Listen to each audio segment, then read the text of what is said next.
Americanism, not globalism, will be our credo. Then we can be assured that other nations will not treat America with respect, the respect that we deserve.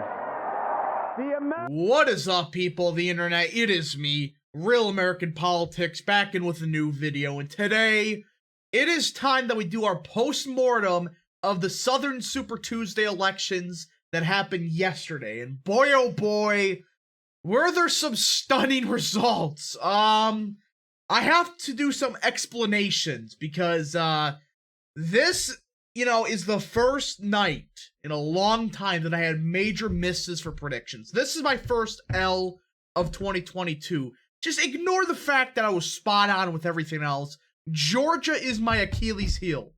This happened with the runoffs, and it happened here again, though we'll get to it, alright? Now, before I forget, I hope you enjoy these type of videos.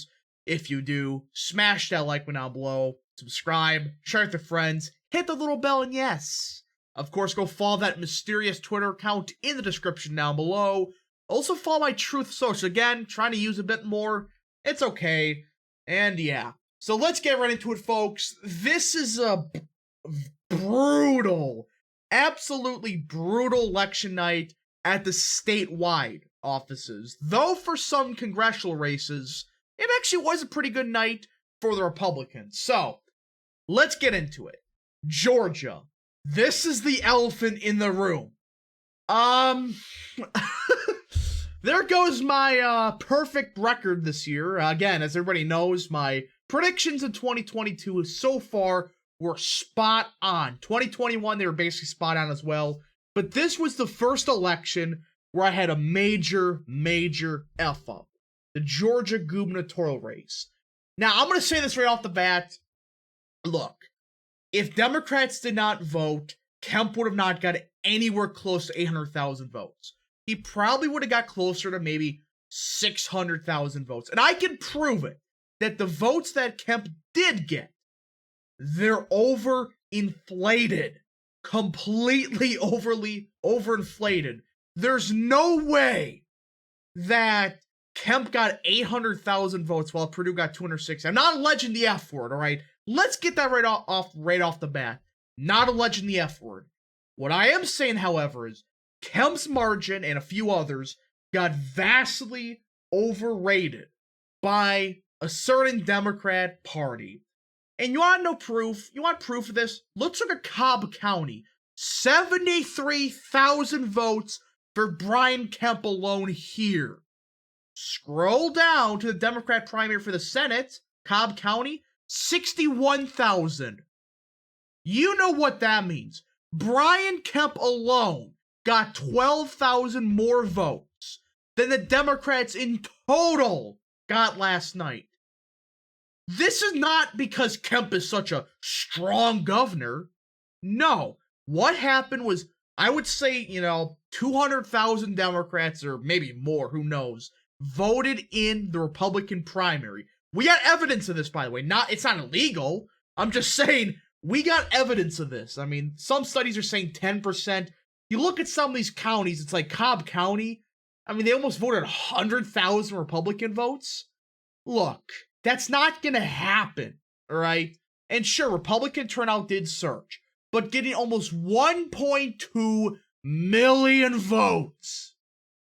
Look, that's not gonna happen, alright? That's not gonna happen in this fall. Republicans are not gonna win Georgia in a landslide.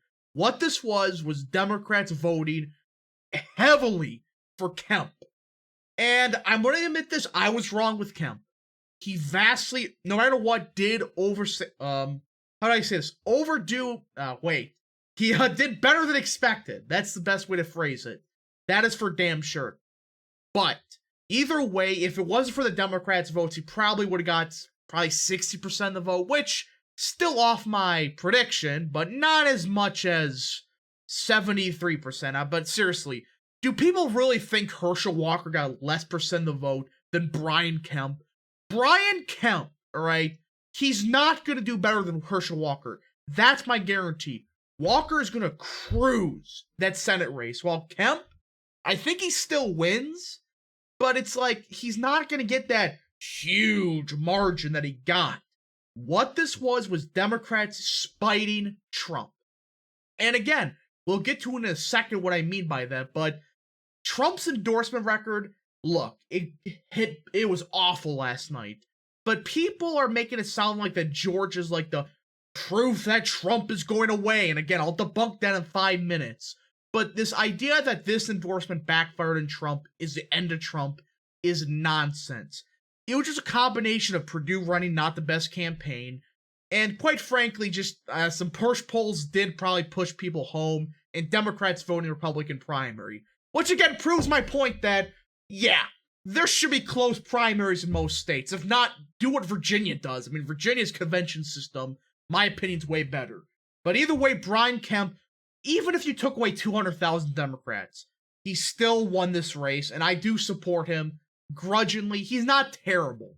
I mean, sure, some stuff is bad, but he's not the worst of the worst. Now, the Secretary of State race, this is where the Democrats clearly inflated it. This is where the Democrats voting really screwed us over. We're stuck with Raffensperger. Look, I usually support Republicans. I am refusing to support this guy. This guy is a scumbag through and through. If it wasn't for the Democrats, he would have lost. He would have been forced into a runoff and he would have got crushed. This clown only survived because of Democrats. Again, let's say 200,000. Brad Raffensperger would have only have 400,000 votes if we do that math. So Brad Raffensperger got inflated. And I'm not supporting him. In fact, I may say support a third-party candidate. Attempt to force a runoff in the general election and somehow get this son of a bitch off the ballot. Because this clown costed us at least one Senate seat in January 2021. Not through, well, kind of through certain means, but the whole phone call stuff that demoralized some people. It's like, this guy's a scumbag. The only reason he won was Democrats voting. So at the statewide level, it was kind of big L's all around. Though the lieutenant governor's race, we did good and we got the Burt Jones. So it is okay, but it just, Raffensperger's one candidate I wish we would have got rid of, but he is staying and it sucks. Now, for the congressional races though, we do have some major W's, and I gotta laugh at some people.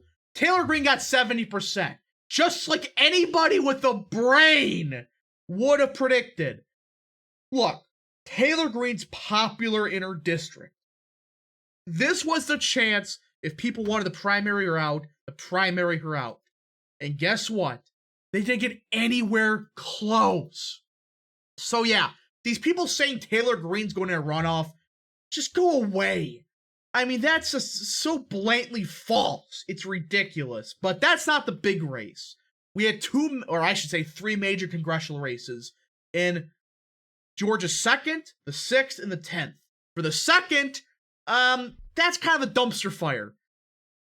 It's one of those races where I don't really have any preferred candidate, but either way, it is good that, we didn't get stuck with some crappy candidate, but it is an interesting race. Gotta look more into who I support fully.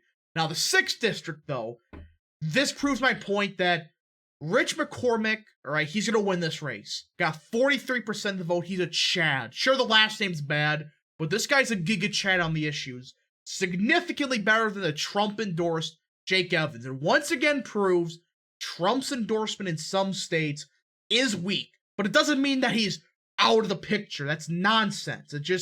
We'll get to it. But Rich McCormick forced a runoff with Jake Evans, and he's gonna win that race.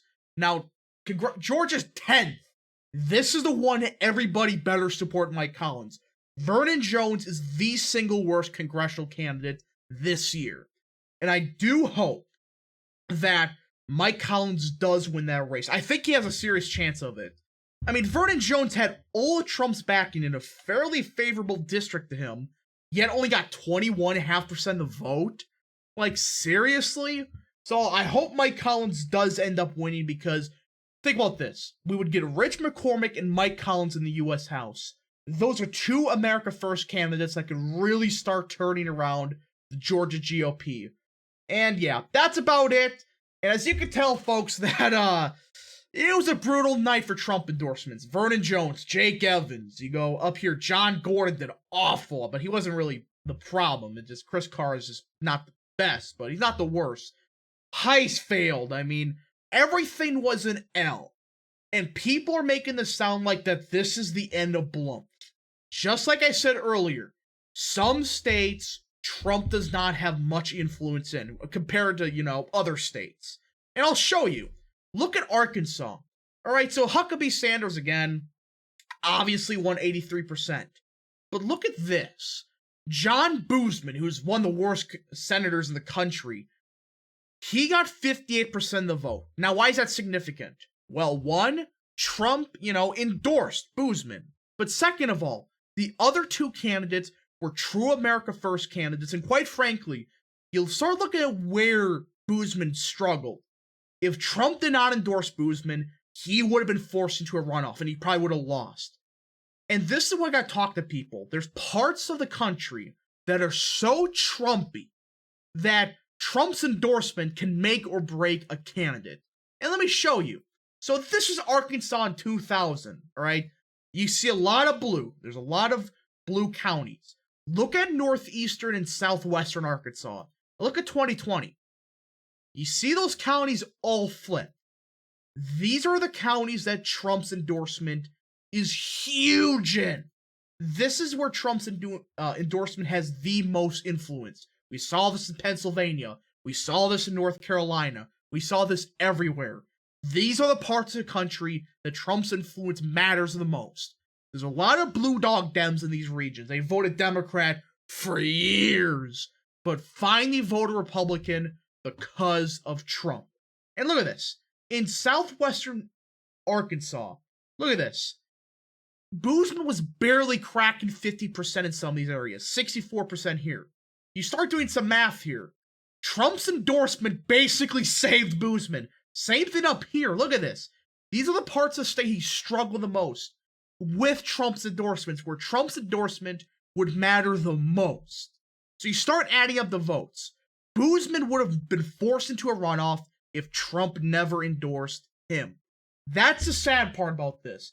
I mean, look at this. 55% of the vote here. I mean, these are counties that voted for Gore than Trump. These are the counties that Trump's influence is the most. And yet Boozman was barely able to scratch by. He only got saved because of Trump's endorsement. And you compare that to Georgia. Look at this. There's not many of those counties that flipped from Gore to Trump in Georgia. In fact, it's quite the opposite. From Bush to Biden. So as you can tell, folks, Georgia's one of those states that he still has influence in.